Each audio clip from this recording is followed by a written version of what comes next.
매일 성경 누가복음 4장 14절에서 30절까지의 말씀으로 주님의 마음과 주님의 눈을 갖게 하소서라는 제목으로 말씀드리겠습니다. 예수님은 이제 공생애를 시작하기 위한 마지막 준비로 마귀의 시험을 물리치시고 이제 승리하셨습니다. 그리고 공생애를 시작하게 됩니다. 14절부터 이제 15절까지는 갈릴리에서의 1차 사역을 말씀하고 있습니다. 이것은 이사야 9장 1절에서 2절까지의 말씀을 성취한 것이었습니다. 전에 고통받던 자들에게는 흑암이 없으리로다. 옛적에는 여호와께서 스불론 땅과 납달리 땅이 멸시를 당하게 하셨더니 후에는 해변길과 요단 저쪽 이방의 갈릴리를 영화롭게 하셨느니라. 이 말씀은 이사야 선지자가 700년 전에 예언한 그런 말씀이 이제 예수님을 통해서 그 말씀이 이루어졌음을 말하고 있습니다. 이 갈릴리 지역은 아수르의 침공 이후로 민족의 혼합 정책으로 인해 사실상 다양한 민족과 혈통이 거주하는 지역으로 바뀌었습니다. 그래서 이 갈릴리 지역은 이 당시에 굉장히 그 유대인들이 멸시를 하는 그런 민족들로 사는 동네였습니다. 이 갈릴리 사람들은 이렇게 아수르의 침략으로 인해서 수욕과 고통을 당할 수밖에 없었고, 그래서 예수님은 이제 이 지역에서 먼저 제 복음을 전하기 시작한 것입니다. 이 갈릴리 지역을 중심으로 예수님께서 이렇게 공생애를 시작했다는 것은 정말 그 비천하고 소외된 자의 구원을 위해서 예수님이 오셨음을 말씀하고 있습니다. 특히 누가복음에서 이 누가는 특히 이 성령을 강조하는데요. 예수님께서는 누가복음 1장 35절에 성령으로 잉태되셨고, 또 누가복음 3장 21절 세례 받으신 후에 성령으로 충만하게 되셨다. 그리고 누가복음 4장 1절에서도 성령에 이끌려 시험을 받으셨다. 이렇게 예수님은 성령의 권능으로 덧입고 유대로부터 이제 갈릴리로 돌아오셔서 그의 사역을 계속해서 수행해 나가신 것을 여기서 말씀하고 있습니다. 여기 4장의 14절에 보면은 예수께서 성령의 능력으로 갈릴리에 돌아가시니 그 소문이 사방에 퍼졌고 친히 그 여러 회당에서 가르치심에 무사람에게 칭송을 받으시더라. 예수님께서 회당에서 말씀을 증거하실 때는 신적인 그런 권능을 가지고 계셨기 때문에 사람들로부터 영광과 칭송을 받는 것은 당연한 것이었습니다. 이제 그 예수님은 16절에서부터 30절까지는 이 고향 나사렛에서 배척을 받으시는 그런 내용이 이제 여기서 얘기하고 있는데요. 이처럼 예수님께서 이 갈릴리 2차 사역에 이렇게 나사렛에서의 배척과 핍박이 있다는 것은 이제 앞으로 이후에 예수님 공생애 가운데서 유대인들의 배척과 핍박이 계속된다는 것을 암시해주고 있습니다. 그리고 예수님께서 이제 회당에 들어가셔서 16절에 예수께서 그 자라나신 곳 나사렛에 이르사 안식일에 늘 하시던 대로 회당에 들어가사 성경을 읽으려고 서심해 선지자 이사야의 글을 들이거늘 책을 펴서 이렇게 기록된 데를 찾으시니 주의 성령이 내게 임하셨으니 이는 가난한 자에게 복음을 전하게 하시려고 내게 기름을 부으시고 나를 보내사 포로된 자에게 자유를 눈먼 자에게 다시 보게 함을 전파하며 눌린 자를 자유롭게 하고 주의 은혜의 해를 전파하게 하려 하심이라. 예수님은 이사야 61장 1절과 2절 말씀을 지금 읽어주셨는데 결국 이사야서는 예수님을 메시아라는 것을 증거하고 있습니다. 이사야서의 이 말씀은 메시아의 사역의 본질을 얘기하고 있습니다. 그래서 예수님께서는 이사야 선지자의 말씀을 읽고 바로 그 예언이 자신에게 이루어졌다, 성취되었다는 것을 여기서 말씀하고 있습니다. 21절에 이에 예수께서 그들에게 말씀하시되 이 글이 오늘 너희 귀에 응하였느니라 하시니 700년 전에 이사야가 말한 이 내용이 바로 나다. 내가 바로 그 메시아다. 이렇게 말씀하고 있는 것이죠. 예수님의 그 메시아의 본 사역은 그 본질은 바로 여기 18절에 주의 성령이 내게 임하셨으니 이는 가난한 자에게 복음을 전하게 하시려고 메시아 사역의 본질은 바로 메시아로 오신 이유는 가난한 자에게 복음을 전하게 하시려고 오셨다는 것입니다. 여기서 가난한 자라는 것은 심령이 가난한 자를 여기서 얘기하고 있습니다. 하나님의 자비하심과 그 긍휼하심을 얻기 위해서 하나님을 향해 마음이 열린 자를 말하고 있습니다. 그리고 여기서 기름 부음을 기름을 부으시고, 이 기름 부음은 구약의 선지자, 제사장, 왕 그들의 임명식을 할 때 그들의 자격이 공식적으로 인정되는 것을 말하고 있습니다. 이제 예수님께서 이러한 메시아로서의 사역은 이제 공식적으로 이러한 가난한 자에게 복음을 전하기 위해서 하나님이 보내셨다는 것을 얘기하고 있습니다. 포로된 자에게 자유를. 여기서 포로된 자라는 것은 창으로 잡은 자, 전쟁 포로를 얘기하고 있습니다.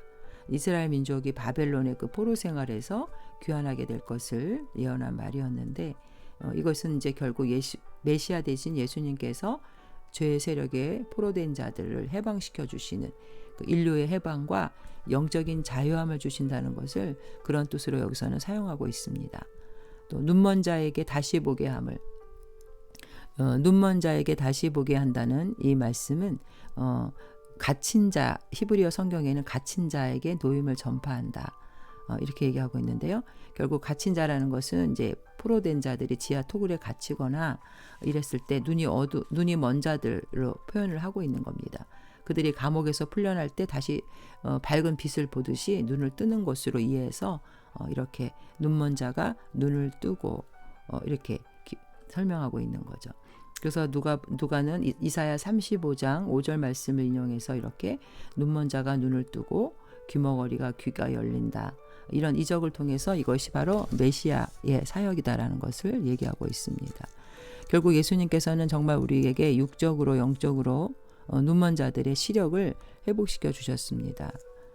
요한복음 9장 39절에 예수께서 이르시되 내가 심판하러 이 세상에 왔으니 보지 못하는 자들을 보게 하고 보는 자들을 맹인이 되게 하려 함이라 하시니, 결국 유대인들과 바리새인들은 자신들이 구원받은 백성이고 영적으로 깨어있다고 본다고 했지만 그들은 결국 영적으로 소경된 자들이었습니다. 그래서 19절에 주의 은혜의 해를 전파하려 하심이라. 여기서 주의 은혜라는 것은 바로 희년을, 레위기 25장에 나오는 그 희년을 얘기하고 있는데요. 안신년 주기에서 50년이 되는 해, 희년이 되면은 이제 제사장은 그 땅의 전역에 수양불의 나팔을 불러서 이 희년이 시작됨을 알리기 시작합니다. 그래서 이제 희년이 되면 그 가난으로 팔았던 그 땅을 원주민에게로 돌려줘야 되고요.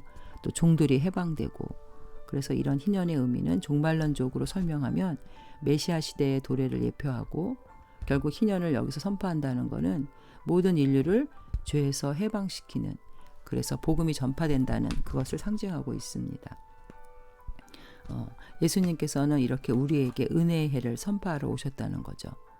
그래서 예수님 자신이 바로 모든 사람을 죄로부터 해방해서 자유롭게 하고, 또 사단이 지배하고 있는 이 세상을 되찾으시는 그런 영적인 희년의 선포자로 오셨음을 여기서 얘기하고 있습니다.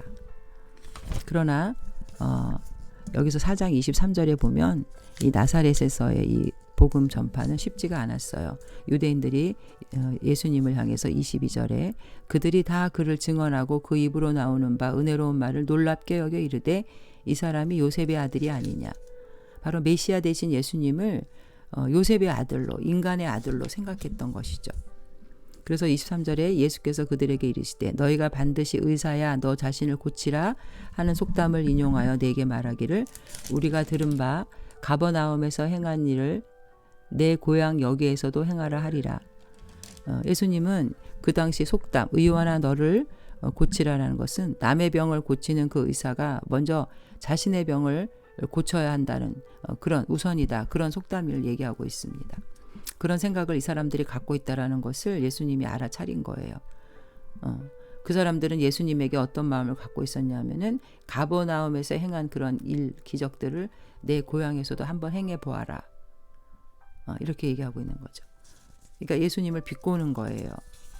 그 복음을 진정으로 받아들이는 것이 아니라 예수님을 목수의 아들로만 생각하고 자신들의 그 선입관을 가지고 예수님을 바라본 거죠. 예수의 성장 배경을 잘 알고 있고 그랬던 그 나사렛의 유대인들은 예수님에 대한 선입견을 갖고 있어서 예수님을 메시아로 인정하기가 어려웠던 것입니다. 그들은 생명의 주를 통해서 은혜 받는 기회를 상실해버리고 맙니다. 그래서 예수님은 계속해서 말씀하고 계시죠. 내가 참으로 24절에 또 이르시되 내가 진실로 너희에게 이르노니 선지자가 고향에서는 환영을 받는 자가 없느니라.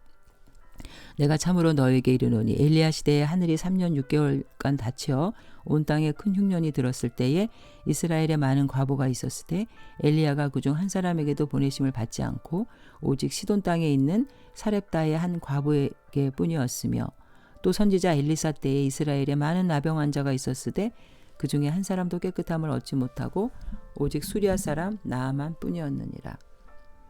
예수님께서 이런 말씀을 하시는 것은 유대인들에게 먼저 복음이 전파되었고 그들이 정말 축복받은 선민이었지만 그들은 자신들이 아브라함의 그 후손이어서 당연히 구원받을 것으로 생각하고 혈통만을 중시하고 외식적인 신앙을 가졌다는 것입니다. 그래서 이제 이 복음이 그들이 복음을 받아들이지 않자 이방인들에게 복음이 전파된다는 것입니다. 그래서 이 말씀을 듣고 있었던 이 유대인들은 자기들이 정말 구원을 확신하고 자신들이 무시하고 멸시했던 이방인들에게 복음이 증거되고 그들이 하나님의 축복을 받았다는 것들은 용납할 수가 없었던 것이에요. 자신들이 이방인들보다도 못하다는 그런 차별을 받는 것에 대해서 예수님을 민족의 반역죄로까지 생각해서 예수님을 십자가에 못 박게 되는 것입니다. 그래서 이제 28절에 회당에 있는 자들이 이것을 듣고 다 크게 화가 나서 일어나 동네 밖으로 쫓아내어 그 동네가 건설된 산 낭떠러지까지 끌고 가서 밀쳐 떨어뜨리고자 하되 당시에 사람을 그 절벽에서 밀어 떨어뜨려서 죽이는 형벌은 민족 반역죄에게 가해지는 형벌이었습니다. 역대하 25장에 나오는데요. 이 유대인들은 이렇게 자신의 그 하나님 앞에서 회개해야 되는 그것을 깨닫지 못하고 결국 예수님을 민족의 반역죄로 몰아서 죽이려고 했습니다. 그러나 30절에 예수께서 그들 가운데로 지나서 가시니라. 하나님의 그 권능의 모습을 그들은 감히 예수님에게 손을 댈 수가 없었던 것입니다. 예수님께서는 이렇게 자신의 고향에서는 배척을 당하시고 이제 이방인들에게도 복음을 증거하시며 특별히 이렇게 소외받은 지역 갈릴리 땅 핍박과 고난으로 고통받는 흑암의 백성들에게 복음을 전하기 시작하는 것입니다.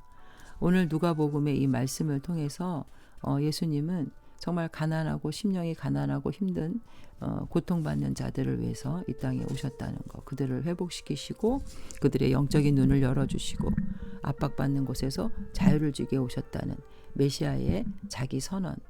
그러나 자신의 그 고향에서는 대접을 받지 못하고 유대인들의 그 선입관 때문에 배척을 당하시는 그런 내용입니다. 우리는 이 말씀을 통해서 정말 우리 심령 속에도 순수한 복음을 받아들이는 그런 마음, 또 순종하는 마음, 또 우리가 어떤 상황 속에서 나 나름대로 인간적인 마음으로 선입관이 있어서 복음을 순수하게 받아들이지 못했던 것은 어떤 것이 있는지, 우리가 낮고 천한 곳에 눈을 돌려서 주님이 안타깝게 여기는 그 사랑의 마음을 갖고 있는지, 아니면 세상에서 정말 사람들이 부러워하고 가치관을, 그 세상적인 가치관을 우리 마음속에도 갖고 있는지 말씀을 통해서 다시 한번 우리가 회개하는 시간을 갖기를 소망합니다. 그래서 우리는 이제 이 세상에 살면서 정말 주님의 마음과 주님의 눈으로 사랑과 긍휼의 마음으로 복음을 통해서 흑암에 있는 자들에게 생명의 빛을 전하는 그러한 자들이 되기를 주님의 이름으로 축원드립니다. 아멘.